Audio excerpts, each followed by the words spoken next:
60 के बाद जब तक आप जीवित हैं वात के प्रभाव में है। 60 से पहले 14 वर्ष तक जब तक आपकी उम्र है आप पित्त के प्रभाव में है, और 14 वर्ष से कम आपकी उम्र है तो आप कफ के प्रभाव में हैं। तो मैं कफ से शुरू करता हूं। कफ से शुरू करें कि कफ प्रधान जो बच्चे हैं 14 साल तक, उनकी दिनचर्या कैसी होनी चाहिए। उनके लिए भागवत जी कहते हैं कि ये जो कफ के प्रभाव में बच्चे हैं, ये आज से मैं आपसे माफी मांगते हुए कह रहा हूं, कफ के प्रभाव के बच्चों को जितनी चाहें उतनी नींद लेने दीजिए। आप उनको टोका टाकी मत करिए। अक्सर मैंने देखा है मां बाप की जो टोका टाकी बच्चों के लिए, अरे इतनी देर सोता है, वो सोएगा ही क्योंकि कफ के असर में है। तो आप जबरदस्ती उसको मार के पीट के उठाएंगे, चल पढ़ने को बैठ, होमवर्क कर, टीचर ने इतना दे दिया। अरे वो होमवर्क करके करेगा क्या? अगर वो अपने कफ के असर में है वैसी उसकी दिनचर्या रखिए। तो भागवत जी कहते हैं कि जो कफ के असर में है उसको 10 घंटे तक की नींद स्वीकृत है, माने 10 घंटे तक वो 24 घंटे में सो सकता है। अब ये नींद वो 2 हिस्से में लेता है तो बहुत अच्छा, एक ही हिस्से में ले तो भी चलेगा, लेकिन ज्यादा बेहतर है कि 2 हिस्से में ले। माने रात को 8 घंटे तक सो जाए, 9 घंटे तक सो जाए, दोपहर को 1 घंटे जरूर सो जाए। लेकिन आप अगर कहेंगे कि कफ के असर में जो बच्चे हैं उनमें भी 3 कैटेगरी बनती है। 14 से 8 एक कैटेगरी, 14 साल से 8 साल, 8 साल से 4 साल एक कैटेगरी, और फिर 4 से 1 साल की कैटेगरी। तो 1 से 4 साल वाली कैटेगरी में भागवत जी कहते हैं कम से कम 16 घंटे की नींद, और 4 से 8 साल की कैटेगरी में वो कहते हैं कि कम से कम 12 से 14 घंटे की नींद, और बाद में वो कहते हैं जो 14 साल 8 से 14 तो वो कहते हैं कम से कम 8 से 9 घंटे की नींद। तो छोटे बच्चे अगर आपके घर में हैं जिनकी उम्र 14 साल से कम है, आप उनको सोने से मत रोकिए, क्योंकि कफ का असर है। और कफ का प्रभाव जब ज्यादा होता है ना, तो होता क्या है वो समझ लीजिए। कफ आप जानते हैं चिकना पदार्थ है, स्निग्ध पदार्थ है। कफ का मतलब है आपको खांसी आए और जो बलगम निकल जाए, जो बलगम है ना वो ही कफ है, ऐसा समझ लीजिए। वो स्निग्ध है, चिकना है और बहुत भारी है। ये गुरु है, गुरु माने भारी, हैवी है, बहुत हैवी है, इससे ज्यादा हैवी कोई चीज नहीं। तो स्निग्ध है, चिकना है, भारी है, गुरु है। और जो भारी चीज होती है वो शरीर के ब्लड प्रेशर को हमेशा बढ़ाती है, हमेशा बढ़ाती है। हर भारी चीज, हैवी चीज आप कहते हैं ना, कहते हैं कई बार चिकित्सक हल्का खाओ जी, ज्यादा भारी चीज मत खाओ।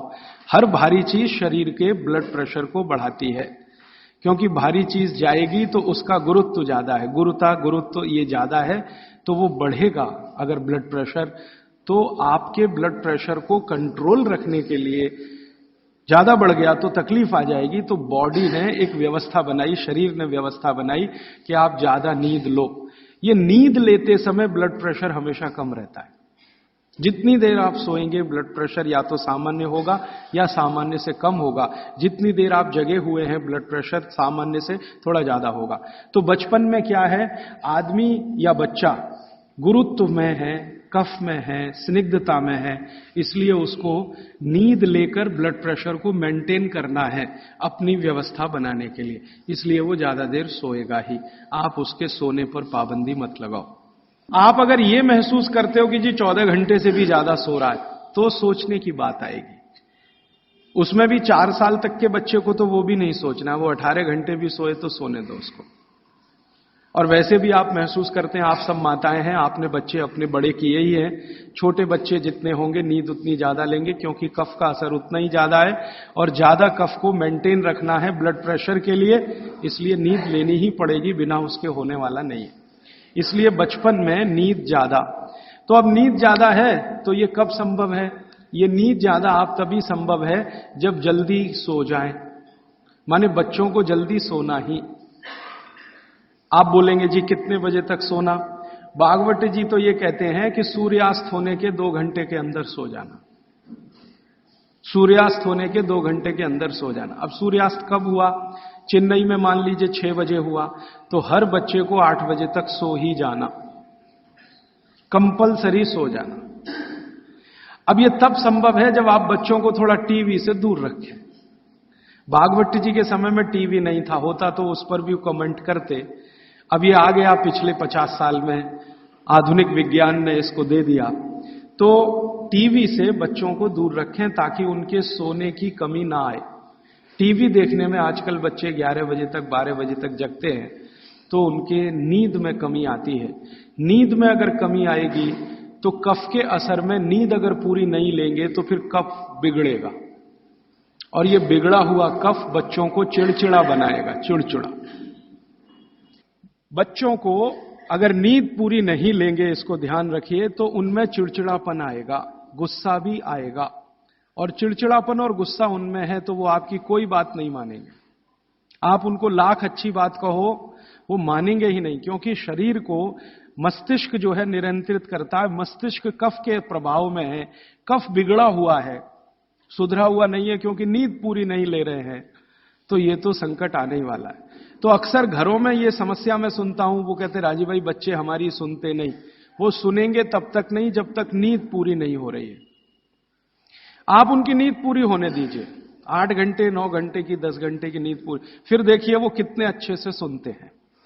अब मैं आता हूं जो आपने प्रश्न किया, जब आदमी कफ के असर में होता है, कोई भी बच्चा हो तो भी, बड़ा हो तो भी, कफ के असर में जब भी होगा, चिड़चिड़ा होगा, गुस्सैल होगा, क्रोधी होगा, लड़ने को हमेशा तैयार होगा, और बहुत कफ अगर उसका बिगड़ा हुआ है तो वो ऐसा ही होगा जैसे कल बेनजीर भुट्टो को गोली मारने वाला। ये कफ के असर में ही होता है, तब होता है। कोई भी कफ प्रकृति का व्यक्ति किसी को भी गोली मार सकता है, अगर उसका कफ इतनी तीव्रता पर है, बिगड़ा हुआ। गोली मार सकता है, बम मार सकता है, किसी के खून को निकलते देख उसके कफ को शांति आती है, मन में उसके संतुलन आता है। तो कफ जो है ना बहुत अच्छी चीज है, लेकिन एक लिमिट के बाद जब ये बाहर जाता है तो दुनिया की सबसे खतरनाक चीज है। और दुनिया में जो अध्ययन हुए हैं, जो अभ्यास हुए हैं, कि जितने भी अपराधी प्रवृत्ति के लोग हैं दुनिया में, वो कफ के असर में ही सारे अपराध करते हैं। लेकिन कफ बिगड़ा हुआ है, और इसी कफ का असर है कि प्रेम भी बहुत पैदा होता है। बहुत प्रेम पैदा होगा इसी कफ के असर में। आप किसी छोटे बच्चे को देखते हैं ना, आपके दिल में अत्यंत प्रेम पैदा हो जाता है, वो कफ का असर है। कफ प्रेम भी पैदा करता है और कफ आदमी को जहरीला भी बना देता है। महत्व की बात है कि कफ जब तक नियंत्रण में है तो प्रेम भाव पैदा करेगा, सद्भाव पैदा करेगा, और जब ये बिगड़ गया, निकल गया बाहर, तो ये खतरनाक से खतरनाक चीजें बता देगा। अब मैं आपको भागवत की बात छोड़कर मेरी बात एक जोड़कर सुनाता हूं तो बहुत अच्छे से समझ में आए। आपने कई बार अखबारों में पढ़ा होगा, न्यूज़पेपर में, मैगजीन्स में पढ़ा होगा कि दुनिया में सबसे खराब बच्चे अमेरिका के हैं। सबसे खराब बच्चे दुनिया में, सबसे खराब। उनकी खराबी का कोई लिमिट नहीं है। आपने अक्सर न्यूज़पेपर पढ़े हैं कि हाई स्कूल के बच्चे जेब में से रिवॉल्वर निकाला और पट पट पट पट टीचर को मारा, अपने पड़ोसी को मारा, इसको मारा, और अंत में खुद को मारा। अमेरिका की मुश्किल से कुल आबादी 27 करोड़ है, इसमें से लगभग 3 करोड़ के आसपास बच्चे हैं, ऐसा वो कहते हैं। इन 3 करोड़ बच्चों में 30 लाख जेल में बंद हैं, जेल में बंद हैं, और जिनकी उम्र 14 साल की, 12 साल की, 11 साल की, 10 साल की, ऐसी उम्र के बच्चे जेल में बंद हैं। होना चाहिए स्कूल में, लेकिन हैं जेल में।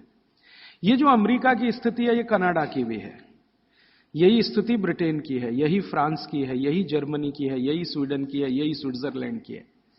इन सभी देशों में, जो ठंडे देश माने जाते हैं, बच्चे सबसे ज्यादा बिगड़े हुए हैं। आपको सुनकर हैरानी होगी, अमेरिका, यूरोप के देशों में सबसे ज्यादा जो अपराध हो रहे हैं, उनमें लगभग 65 से 70% अपराध बच्चे कर रहे हैं। वो चाहे बलात्कार के हों, चाहे छेड़खानी के हों, या गोली मारने के हों, या लूटमारी के हों, बच्चे कर रहे हैं।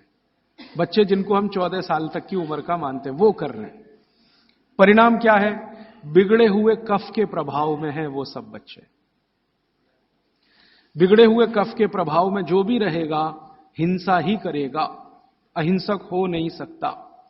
कफ जैसे ही बिगड़ता है तो हर तरह के नेगेटिव विचार और बुरे विचार शरीर में आएंगे, अब वो शरीर की एक स्वाभाविक क्रिया है। इसको रोकना है तो क्या करें? इसको रोकना है तो कफ कम करो, बिगड़ने मत दो। और कफ बिगड़े नहीं तो बागभट्ट जी कहते हैं इसकी सबसे अच्छी अचूक दवा है भरपूर नींद लेना। मुफ्त का इलाज है। बिगड़े हुए कफ को सुधारना है, कंट्रोल में। ये बड़ों के लिए भी मैं कह रहा हूं क्योंकि आगे आपको भी समझ में आएगा कि आपके शरीर में भी अगर कफ की स्थिति बिगड़ रही है तो भरपूर नींद लेना शुरू करिए, कफ अपने आप आपका कंट्रोल में आ जाएगा, क्योंकि शरीर ही कर लेता है ये सब। बस ध्यान दीजिए। इसका मतलब यह है कि बच्चों को चिड़चिड़ेपन से बचाना, गुस्से से बचाना, नेगेटिविटी से बचाना, गलत रास्ते पे ना चले जाएं। अब गलत रास्ता आप सब समझते हैं, जैसे हमारे प्रदीप भाई कह रहे थे कि आजकल बच्चे भाग रहे हैं घर छोड़कर बॉयफ्रेंड के साथ या गर्लफ्रेंड के साथ। ये बिगड़े हुए कफ की अवस्था है। क्योंकि मैं तो ट्रीटमेंट भी करता हूं होम्योपैथी में। ऐसे बहुत सारे लड़के लड़कियां इलाज के लिए मेरे पास आते हैं जो घर छोड़कर भागे हुए। क्यों भाग गए जी? पिताजी अच्छे नहीं लगते, माताजी अच्छी नहीं लगती। जिन माता पिता ने पैदा किया वो ही अच्छे नहीं लगते। कफ इतना खतरनाक है, आप जरा समझिए इस बात को। जो माता पिता ने जीवन के सारे कष्ट झेलकर उनको बड़ा कर दिया 14 साल का। क्योंकि मैं आपको एक विनम्र बात कहना चाहता हूं, मेरा ऑब्जर्वेशन है, दुनिया में बच्चों को बड़ा करना सबसे मुश्किल काम है। सबसे मुश्किल काम मानता हूं। धीरू भाई अंबानी होना सबसे आसान काम है। हां, आपके पास कुछ पैसा नहीं है, 10,000 करोड़ बनाना, 20,000 करोड़, 1 लाख करोड़ बनाना सबसे आसान काम है। सबसे आसान काम है। लेकिन एक बच्चे को बड़ा कर देना या 2 बच्चे को बड़ा कर देना दुनिया का सबसे मुश्किल काम है। आप फैक्ट्री चला सकते हैं 1, चला सकते हैं 10, चला सकते हैं 20, बहुत आसान है आपके लिए। क्योंकि उसको मैनेज करने के लिए बहुत मैनेजर आपको मिल जाएंगे, विशेषज्ञ मिल जाएंगे। लेकिन बच्चे को बड़ा करने के लिए मैनेजर किराए पे नहीं मिलता। मिलता है तो वो बच्चों को बड़ा नहीं कर सकता। दुनिया में एक्सपेरिमेंट हुए हैं, परिवार के बाहर बच्चों को बड़ा करने के सबसे ज्यादा एक्सपेरिमेंट यूरोप में हुए हैं। कॉन्वेंट है ना, कॉन्वेंट, ये बच्चों को बड़ा करने के ही केंद्र हैं। ऐसे बच्चों को जो परिवार से बिछड़े हैं, छूटे हुए, लावारिस बच्चे। कॉन्वेंट स्कूल सब फेल हो गए अमेरिका और यूरोप में। वो बच्चों को सिखा नहीं पाए जो सिखाना चाहिए। और ज्यादा कॉन्वेंट के बच्चे ही वहां मर्डर कर रहे हैं, हिंसा कर रहे हैं, जेब काट रहे हैं। तो बच्चे को बड़ा करना मैं मानता हूं दुनिया का सबसे मुश्किल काम है। और आप जो भी अपने बच्चों को बड़ा कर रहे हैं, आप समझ लीजिए दुनिया का सबसे मुश्किल काम आप कर रहे हैं। तो इसमें छोटी सी बात याद रखिए कि ये बच्चे ठीक से बड़े हों, कफ का बिगाड़ इनको कहीं गलत रास्ते पर ना ले जाए। तो इसके लिए बहुत सरल उपाय है कि नींद उनको भरपूर लेने दीजिए। कई बार आप ऐसा मत करिए, बच्चों को कई बार ऐसा लगता है झपकी आ रही है तो आप जबरदस्ती पढ़ने को मत बिठाइए। कुछ बच्चे ऐसे हैं जो मेज कुर्सी पे बैठते ही ऊंघने लगते हैं, तो उनसे कहिए कि देखो किताब बंद कर दो और जाके सो जाओ। वो 20-25 मिनट सो के आएंगे, पहले से ज्यादा फ्रेश होंगे। क्योंकि सो के उठते ही कफ का असर कम हो जाएगा। और कफ के असर में पढ़ाई नहीं होती, ये और बात एक ध्यान दीजिए। कफ के असर में पढ़ाई नहीं हो सकती। पढ़ाई अच्छी करनी है तो पित्त के असर में ही होती है। पित्त बढ़ना चाहिए, कफ कम होना चाहिए, तभी पढ़ाई अच्छी होगी। तो जब तक कफ बिगड़ा हुआ है, असर उसका भयंकर दुष्प्रभावी है। पढ़ने के लिए मत बोलिए उनको, कहिए सो जाओ। कफ बिगड़ा हुआ हो तो सबसे अच्छा उपाय है कहो सो जाओ। तो 20 मिनट सोएंगे, आधा घंटे, 1 घंटे या 2 घंटे सो जाए। फिर कहो अब उठने दो, अपने आप से उठने दो। अब अपने आप से जब उठे तब उनका कफ पूरी तरह से शांत होगा। फिर जो भी पढ़ेंगे मगज में बैठेगा, दिमाग में बैठे। और एक छोटी सी बात, आप सवेरे सवेरे स्कूल जाने के लिए जो मार मार के उठाते हैं अपने बच्चों को, आप बहुत बड़ा अत्याचार कर रहे हो, बहुत बड़ा अत्याचार कर रहे हो। कारण क्या है वो समझ लीजिए। समझ लीजिए वो ये, मैं ये कह रहा हूं कि आप करें, जरूरी नहीं है, लेकिन समझ जरूर लीजिए ताकि आपको करते समय ध्यान में रहे कि मैं ठीक कर रहा हूं या गलत। बच्चों को मार मार के सवेरे जब आप उठाते हैं तो बहुत बड़ा अत्याचार उनके ऊपर होता है। वो क्या होता है, सुबह का समय कफ का समय है, दिन के हिसाब से सुबह का समय कफ का समय है। उस समय उनको सबसे गहरी नींद आएगी, वो प्रकृति का नियम है। और उसी समय मार पीट के आप उनको उठा के बाथरूम में करते, चल जल्दी से नहा, बस आ गई है, ऑटो रिक्शा आ गया है। अरे ये बस और ऑटो रिक्शा क्या करेंगे उसकी जिंदगी को? मैंने ही क्या कर लिया इतना सब पढ़ने के बाद, क्योंकि जो कुछ मैंने पढ़ा है वो मेरी जिंदगी के कभी काम नहीं आया। काम तो वो आ रहा है जो मैंने स्कूल में नहीं पढ़ा, कॉलेज में नहीं पढ़ा। स्कूल कॉलेज में मैंने बहुत पढ़ा, x + y whole square is equal to x square plus 2xy + y square, और पता नहीं कितनी कॉपियां रंग डाली, आज तक मेरी जिंदगी में काम नहीं आया x + y होल स्क्वायर। अब मेरे गणित के टीचर को मैं पूछता हूं क्यों पढ़ाया मास्टर जी आपने मुझे, तो कहते क्या करूं यार, काम तो मेरे भी नहीं आया, मुझको किसी ने पढ़ाया तो मैंने तुमको पढ़ाया। ये भेड़िया धसान है। मैं आपको विनम्रता पूर्वक ये कहना चाहता हूं, कितने भी अच्छे स्कूल में आप बच्चों को पढ़ाइए, उनकी जिंदगी का 90 से 95% बेकार ही जाने वाला है। अब उसके लिए आप उनको मार पीट के उठा रहे हैं, जो कभी काम नहीं आएगा जिंदगी में। तो आप ये अत्याचार मत करिए। फिर आप कहेंगे जी स्कूल तो सुबह ही चलते हैं, तो स्कूल वालों को मिलकर समझाइए कि बच्चों के स्कूल का समय दोपहर को रखें। अब आप बोलेंगे जी वो कैसे समझेंगे? ऐसे समझेंगे, बच्चे तो आपके पढ़ रहे हैं ना, ये स्कूल के मास्टर जी के पढ़ रहे हैं, बच्चे आपके पढ़ रहे हैं, फीस आप दे रहे हैं। आप मिलकर कहेंगे तो स्कूल वालों को झक मार के सुनना ही पड़ेगा, क्योंकि स्कूल तो आपसे चल रहा है, आप स्कूल से नहीं चल रहे, स्कूल आपसे चल रहा है। आप लाखों रुपए उनको डोनेशन दे रहे हैं, करोड़ों रुपए फीस दे रहे हैं, तो उनको कहिए छोटे बच्चों के स्कूल कभी भी सवेरे नहीं होने चाहिए। 7 बजे से स्कूल चल रहा है, ये तो होना ही नहीं चाहिए। उनका स्कूल 11 बजे से 12 बजे से होना चाहिए। आप प्रयास करिए, सफलता मिले तो बहुत अच्छा, नहीं मिले तो अपना अलग स्कूल ही खड़ा कर दीजिए। हां, क्या मुश्किल है आप जैसे लोगों के लिए? आप सब यहां बैठे हुए लोग हैं, कोई करोड़पति से कम नहीं है, क्या मुश्किल है? एक स्कूल ऐसा शुरू कर दो जो बच्चों को सुबह नहीं पढ़ाएगा जी। हम आयुर्वेद के हिसाब से चलेंगे, हम बागवट के हिसाब से चलेंगे, हमारा बच्चों का स्कूल दोपहर को ही शुरू होगा। तो आप कोशिश करिए, कोशिश करने से दुनिया में सब कुछ होता है। जब से मैंने ये बातें मेरे मित्रों से शेयर की, हमारे कार्यकर्ता बहुत हैं देश भर में, करीब 18,000, उनसे जब शेयर की तो उन्होंने कई कई जगह प्रयास किए, कुछ में सफलता भी मिली। स्कूल वाले मान गए, समझ गए, बागभट्ट के सूत्र उनको समझाए तो वो मान गए। हां, बच्चों को, क्योंकि स्कूल में पढ़ाने वाली भी टीचर है या टीचर है, उसके भी अपने बच्चे हैं, वो भी देख रही है, महसूस कर रही है कि सुबह तो सोने का ही उनका मन करता है, तो सुबह तो सोने के लिए ही है उनके लिए, क्योंकि सुबह कफ का असर होता है और बच्चे तो कफ के ही प्रभाव में हैं, तो डबल असर होगा, इसलिए सुबह उनको नींद अच्छी आएगी। सुबह नींद अच्छी आएगी तो उनको झकझोर के जगाइए मत। अब सुबह की नींद उनकी ठीक से आए, इसके लिए वो रात को जल्दी सोए, तो 8 बजे तक सोने के लिए नियम डाल दीजिए। 8 बजे के बाद आपके घर का टीवी बंद हो जाए तो वो भी नहीं देखेंगे, आप देखेंगे तो वो भी देखेंगे। बच्चे तो जो आप करते हैं वैसे ही सीख लेते हैं। तो आप 8 बजे के बाद टीवी को बंद करने का नियम डाल दीजिए। बच्चों में आदत पड़ गई नींद आने की 8 बजे, तो वो सोएंगे, भरपूर नींद लेंगे, सुबह 6 बजे तक उठेंगे, बहुत अच्छे से उठेंगे।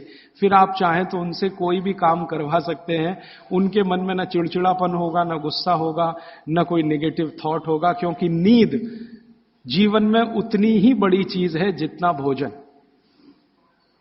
तो भरपूर नींद लीजिए या लेने दीजिए, क्योंकि वो कफ के असर में है। तो बच्चों की दिनचर्या में आप ये ध्यान रखिए कि 8 से 10 घंटे सोना कंपलसरी, एक बात। दूसरा, बच्चे कफ के प्रभाव में हैं, ये मैं बार बार कहूंगा आपसे ताकि याद रहे। बच्चे कफ के प्रभाव में हैं, और कफ का प्रभाव क्षेत्र जो है ना, वो जान लीजिए, हृदय से ऊपर और मस्तिष्क का अंतिम बिंदु, ये कफ का क्षेत्र है। हृदय से ऊपर, यहां से ऊपर पूरा ये कफ का क्षेत्र है।